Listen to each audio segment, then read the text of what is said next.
Hey guys, Chicky Domain, Debut.com with a Debut.com surf forecast update. This forecast update effective around 10 a.m. Eastern Standard Time on Monday, March 20th, 2017. And today marks the first official day of spring, guys. We're going to start you off from left to right, starting you off in the Pacific and moving our way across over to the United States and over into the Atlantic in this forecast update. The actual flow and pattern that is setting up over on the Atlantic side is known to produce OBX lows. We'll show you that in the most recent model run here in just a few moments. But if you've been following our forecast, you know we've been talking about the possibility of the last winter type caliber swell setting up in the North Pacific for the 2017 winter swell season, with a developing hurricane force low moving off Japan over the next 48 hours or so. So we'll dive right into this forecast now. There is a gale that is up in here that's been persistent over the last 4 to 5 days. Now, this has got the North Pacific started in a predominantly west-northwest swell component. We then have this area of low pressure moving over Japan out into the western Pacific.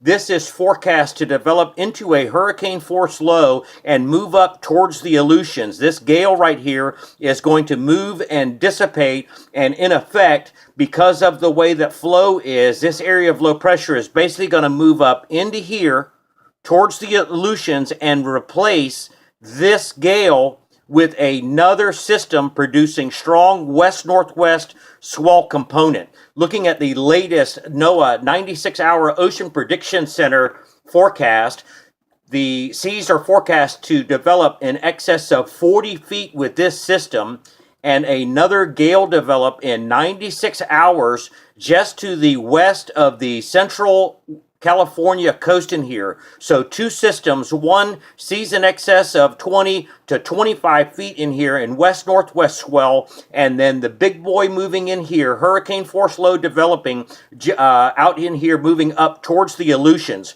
So as this system continues to track through days 5, 6, and 7 up here towards the Aleutians, the backside wrap of the west-northwest swell will be aimed at Hawaii. Hawaii is located right into here, but more importantly, when this area of low pressure gets up into here and is spinning, it's going to send, with the flow, west-northwest swell, all directed at the western United States and down in here towards Mexico. Looking at the latest NOAA 96-hour swell forecast, here is the current 15 to 18 second swell periods that is being generated. This is a 4-day, 96-hour swell forecast. So what you see here in this image is actually being created by that gale that we showed you that is right here. That reaches the eastern Pacific in the next 96 hours, which is here. A new gale develops in here at 96 hours. That's that second pulse of westerly swell moving towards the western United States. And then here comes this big hurricane force low, seas increasing to near 40 feet in west-northwest swell, and you can already see 20-second swell periods developing out in front. We'll have more on this as this begins to unfold in the upcoming forecast. Now we're going to switch you over to the satellite imagery now over the western United States, because this flow is what's going to set up the possibility of an OBX low in the upcoming forecast and a possible major swell event setting up in the Atlantic. And if it's not a major swell event, it looks to be a large scale swell event. We'll show you that here in just a few moments. So when you look at this, this is spinning like this. And so the flow out of the Pacific across Hawaii is like this. And this is all working into the United States right in here. So another period of heavy precipitation moving into the western United States as this area of low pressure spins like this and throws this energy into the western United States. Move you over now. Speaking of United States. And so here's this flow coming across the central United States like this in the upper atmosphere. This is that area of low pressure that just developed into a storm over the last 24 hours or so. This is increased seas in here. There's strong northerly swell component showing up on the South Hatteras buoy this morning. South Hatteras buoy, I think, is in the range of 12 to 14 feet. Northerly swell at about 12 to 13 seconds. And that northeast should have enough to get in here to Florida waters. There's a little bump out back this morning in about 2 to 3 foot. But going back to the flow now, this is spinning like this. And so the front is dragging like this. As this spins like this and this flows like this, the pattern sets up for areas of low pressure to move across the central United States over the Outer Banks and out into the Atlantic. Here's what it looks like in the latest run of the GFS. Again, here is this storm right here that's put this solid shot of swell that's in the water now.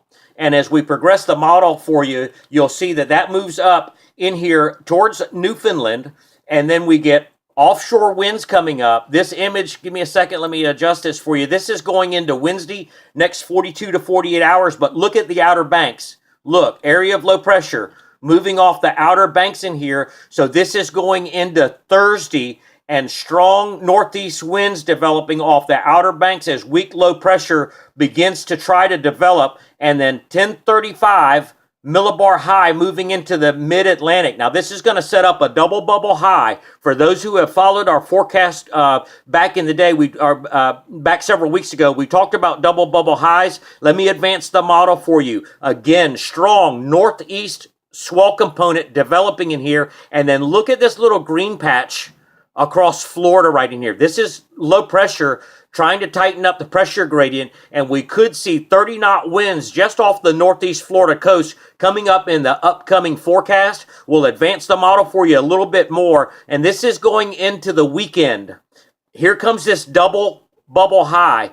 1035 millibar high just east of the Outer Banks, and then also out in here over towards the Azores. That's east-southeast or easterly trade wind flow out here in the East Atlantic, and then we have this wrapping of the northeast swell being pushed in as high pressure begins to rotate. Now watch this as we go into next week, guys. This is next weekend, and an area of low pressure moving into the Outer Banks again. So this is the second OBX low in here. This is at a week going into day 8 and 9. And as we see the low pressure starts to develop, another turn of northeast fetch aimed in here at the Outer Banks. Now watch as this progresses off towards the east here. It stretches out the pressure gradient out of the northeast, and this is day 9, and we'll keep it as we normally do inside a 10 window. You'll see that the low moves up in towards the Atlantic and dissipates. But here's going back to Tuesday. This is March 28th, and you can see as that area of low pressure exits the Outer Banks. I'm going to back this up to next Monday. So this is just outside of a week. The low pressure moves off, further off into the Atlantic here. And look at the fetch that starts to create as the model moves the area of low pressure further off to the east. That's all we got for you for now, guys. Stay tuned for the next update.